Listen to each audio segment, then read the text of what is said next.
اعوذ باللہ من الشیطان الرجیم، بسم اللہ الرحمن الرحیم۔ جی ناظرین کرام، شمائل ترمذی کے 33ویں سبق کے ساتھ ہم آپ کی خدمت میں حاضر ہیں۔ ہمارا آج کا سبق صفحہ نمبر 173 سے 176 تک ہے۔ ہمارا آج کا سبق حضور اکرم صلی اللہ علیہ وآلہ وسلم کے خوشبو لگانے کے بارے میں ہے۔ اللہم صلی علی محمد النبی الامی وعلی آلہ وسلم تسلیما کثیرا کثیرا۔ بسم اللہ الرحمن الرحیم۔ باب حضور صلی اللہ علیہ وآلہ وسلم کے خوشبو لگانے کا ذکر۔ فائدہ: حضور اقدس صلی اللہ علیہ وسلم کے بدن شریف سے خوشبو مہکتی تھی، گو حضور اکرم صلی اللہ علیہ وسلم خوشبو کا استعمال نہ فرمائے، چنانچہ حضرت انس رضی اللہ تعالیٰ عنہ کی روایت ہے کہ میں نے کوئی خوشبو عنبر، نہ مشک، نہ کوئی اور خوشبو حضور اکرم صلی اللہ علیہ وآلہ وسلم کے پسینہ مبارک کی خوشبو سے زیادہ عمدہ نہیں سونگھی۔ ایسے ہی اور بہت سی روایات اس مضمون پر دال ہیں۔ حضور صلی اللہ علیہ وسلم کا پسینہ خوشبو کے بجائے استعمال کرنے کے بارے میں متعدد واقعات حدیث کی کتابوں میں مذکور ہیں۔ چنانچہ ام سلیم رضی اللہ تعالیٰ عنہا کی روایت مسلم شریف وغیرہ میں وارد ہوئی ہے کہ ایک مرتبہ سونے کی حالت میں نبی اکرم صلی اللہ علیہ وسلم کے جسد اطہر سے پسینہ نکل رہا تھا۔ انہوں نے اس کو ایک شیشی میں جمع کرنا شروع کر دیا۔ حضور اکرم صلی اللہ علیہ وسلم کی چشم مبارک کھل گئی۔ حضور اکرم صلی اللہ علیہ وسلم نے دریافت فرمایا کہ یہ کیا کر رہی ہو؟ کہنے لگیں کہ اس کو ہم اپنی خوشبو میں ملائیں گے، یہ سب سے زیادہ معطر ہے۔ ایک مرتبہ حضور اکرم صلی اللہ علیہ وسلم نے اپنے دست مبارک پر دم فرما کر حضرت عقبہ رضی اللہ تعالیٰ عنہ کی کمر اور پیٹ پر ہاتھ پھیرا، جس سے اس قدر خوشبو ہو گئی تھی کہ ان کی 4 بیویاں تھیں، ہر ایک بے حد خوشبو لگاتی کہ ان کی برابر خوشبو ہو جائے، مگر ان کی خوشبو غالب رہتی۔ آگے ایک فارسی کا شعر ہے۔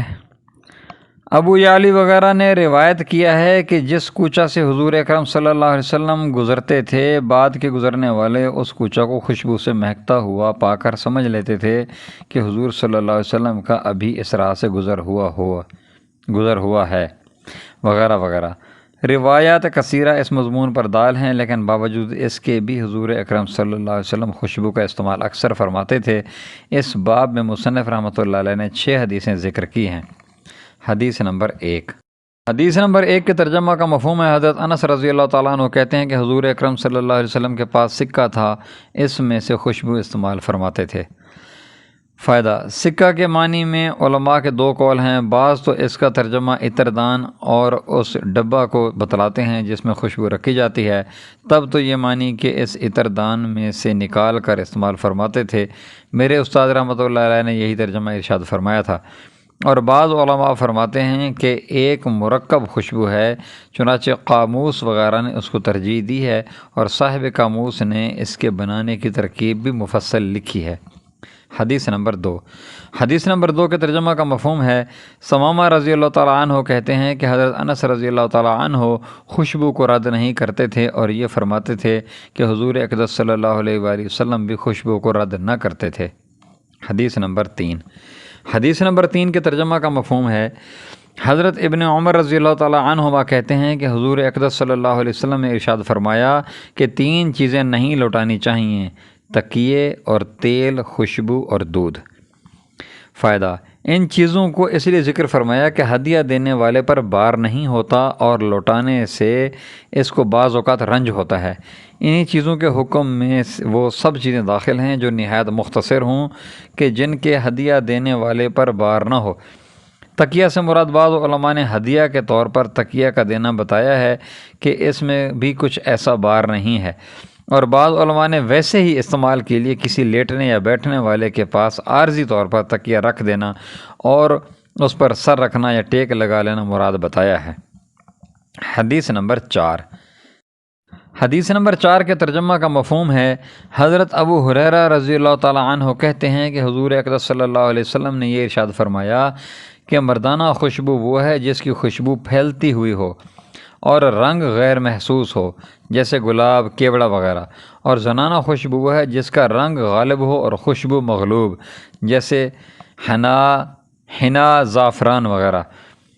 مطلب یہ ہے کہ مردوں کو مردانہ خوشبو استعمال کرنا چاہیے کہ رنگ ان کی شان کے مناسب نہیں ہے، اور عورتوں کو زنانہ خوشبو استعمال کرنا چاہیے کہ دور اجنبیوں تک اس کی خوشبو نہ پہنچے۔ حدیث نمبر 5۔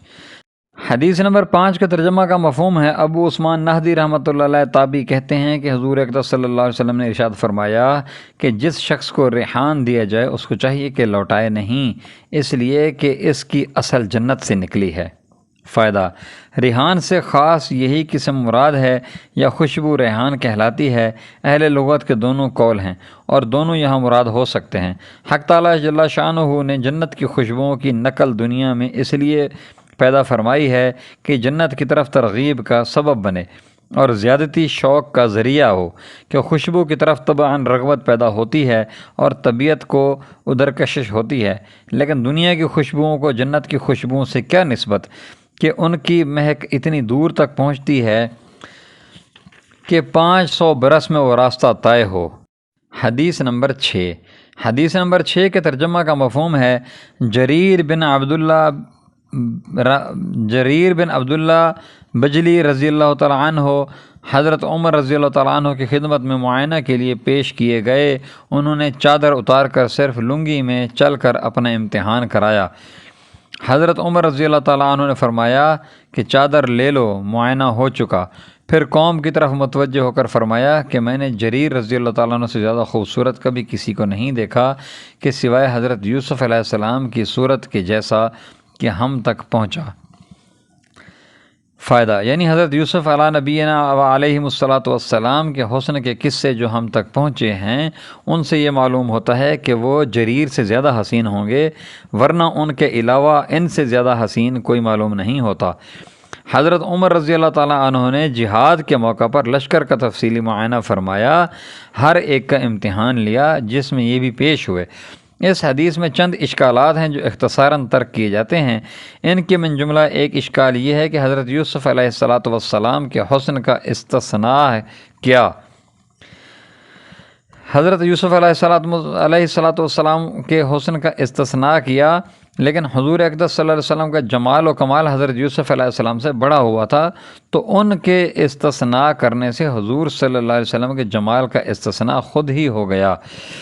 اس کے علاوہ حضور صلی اللہ علیہ وسلم کا پورا جمال عام طور سے مستور ہی تھا، جیسا کہ حضرت شاہ ولی اللہ صاحب رحمۃ اللہ علیہ نے تحریر فرمایا۔ دوسرا اشکال یہ ہے کہ اس حدیث کو باب سے بھی کچھ مناسبت نہیں۔ اس کے جوابات میں ایک توجیہ یہ بھی کی جاتی ہے کہ خوبصورت کو خوشبو لازم ہوتی ہے۔ جو شخص جس درجہ کا حسین ہوتا ہے، ویسی ہی مستانہ خوشبو اس کے بدن و لباس سے مہکا کرتی ہے۔ حضور اقدس صلی اللہ علیہ وسلم کا اجمل المخلوقات اور بدر البدور ہونا مسلم ہے، اس لیے اس کو طبعی خوشبو لازم ہے۔ وما علینا الا البلاغ المبین۔ جزاکم اللہ خیر و احسن الجزاء۔ بسم اللہ والصلاۃ والسلام علی رسول اللہ۔ ناظرین اکرام، اگر آپ نے ابھی تک ہمارے چینل کو سبسکرائب نہیں کیا تو برائے مہربانی ہمارے چینل کو سبسکرائب کریں، ہماری ویڈیوز کو لائک کریں اور اپنے دوستوں سے شیئر کریں۔ جزاکم اللہ خیر و احسن الجزاء۔